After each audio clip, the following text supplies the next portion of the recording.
نکاح کے وقت لڑکے کو یا لڑکی کو جب نکاح ہو اس وقت کلمے کا پڑھانا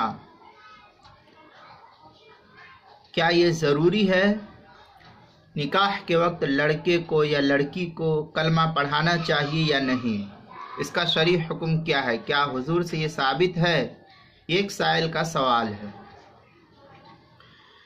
جواب اس کا یہ ہے کہ اولاً ہندوستان کے اندر، دیگر ممالک کا تو مجھے علم نہیں، لیکن ہندوستان کے بعض علاقوں کے اندر یہ رواج ہے کہ نکاح سے پہلے شوہر کو کلمہ پڑھواتے ہیں۔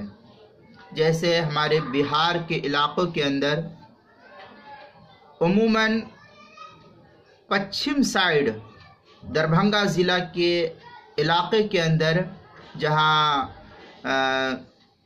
کچھ بریلوی خیالات کے حضرات رہتے ہیں، اس علاقوں کے اندر عموماً میں نے دیکھا ہے کہ لڑکے کو نکاح کرنے سے پہلے کلمہ پڑھواتے ہیں۔ تو اس سلسلے میں یہ جاننا چاہیے کہ شرعاً اس کی کوئی اصلیت نہیں ہے۔ حضور پاک صلی اللہ علیہ وسلم سے کلمہ پڑھانے کا ثبوت نہیں ہے۔ جو شخص پہلے سے مسلمان ہو اس کے نکاح کے صحیح ہونے کے لیے کلمے کا پڑھانا کوئی شرط نہیں ہے، اور نہ ہی سنت سے ثابت ہے، اور نہ ہی فقہاء کرام کی اجتہادات سے ثابت ہے، نہ ہی قرآن سے ثابت ہے، نہ ہی اصحاب رسول سے ثابت ہے۔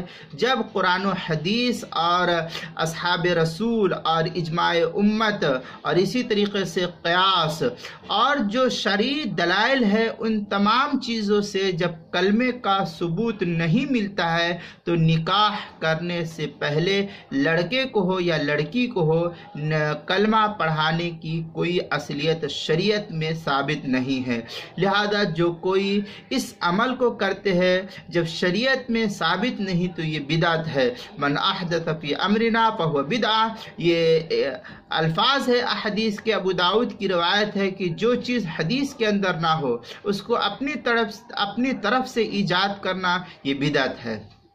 لہذا جب شریعت کے اندر کلمہ نکاح کرنے سے پہلے پڑھانے کا ثبوت نہیں تو پھر ہم سب کو بھی اس عمل کو چھوڑ دینا چاہیے، اور جو ہمارے حضرات نکاح کرنے سے پہلے، قاضی حضرات جو نکاح کرنے سے پہلے لڑکے کو ہو چاہے لڑکی کو ہو یہ کلمہ پڑھاتے ہیں، اس عمل کی شریعت میں کوئی اصلیت نہیں، یہ بلا دلیل ہے، اس پر شرعی حجت نہیں ہے۔ لہذا اس عمل کو ترک کر دینا چاہیے۔ جو حضرات اس طریقے سے کرتے ہیں ان کا یہ عمل درست نہیں۔ اس لیے معاشرے کے اندر اگر یہ پھیلا ہوا ہے تو یہ سمجھیے کہ یہ ایک بدعت ہے، جس بدعت کا ازالہ کرنا ہم سب کے لیے ضروری ہے۔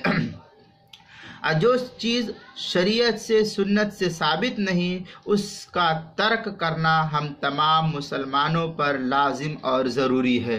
اس مسئلے کو میں نے مستفاد کیا ہے کتاب المسائل کی 4 جلد صفحہ 94 پر، اور اس کے علاوہ مفتی محمود صاحب کا جو فتویٰ ہے اس سے بھی مستفاد کیا گیا ہے۔ فتاویٰ محمودیہ جو میرٹھ کا چھپا ہوا نسخہ اس کی 16ویں جلد صفحہ 83 پر۔ البحر الرائق کے اندر ہے ینعقد بی ایجاب و قبول، یہاں پر کلمے کا ثبوت نہیں ہے۔ یہ مسئلہ البحر الرائق 3 جلد صفحہ 145 جو زکریا بک ڈپو دیوبند کا ہندی نسخہ ہے اس کے اندر، فتاویٰ ہندیہ اس کی 1 جلد 270 صفحہ جو زکریا بک ڈپو دیوبند کا ہندی نسخہ اس کے اندر، فتاویٰ شامی جو زکریا بک ڈپو دیوبند کا ہندی نسخہ ہے اس کی 4 جلد صفحہ 68 اور 69 پر بھی ہے۔ موسوعۃ الفقہ الاسلامی والقضایا معاصرہ اس کی 8ویں جلد صفحہ 62 پر، فتاوی تاتار خانیہ اس کی دوسری جلد 580 صفحے پر ان تمام فتاوی جات کو دیکھنے سے یہ معلوم ہوتا ہے کہ کسی بھی فقیہ نے یا مفتی نے یا محدث نے یا کسی مفسر نے نکاح کرنے سے پہلے کلمہ پڑھنے کا ثبوت پیش نہیں کیا، اور نہ ہی کسی نے جو ہے کلمہ پڑھایا۔ یہ ہمارے زمانے کی ایجاد ہے جو بدعت ہے، اس کو ترک کرنا ہر مسلمان کی ذمہ داری ہے۔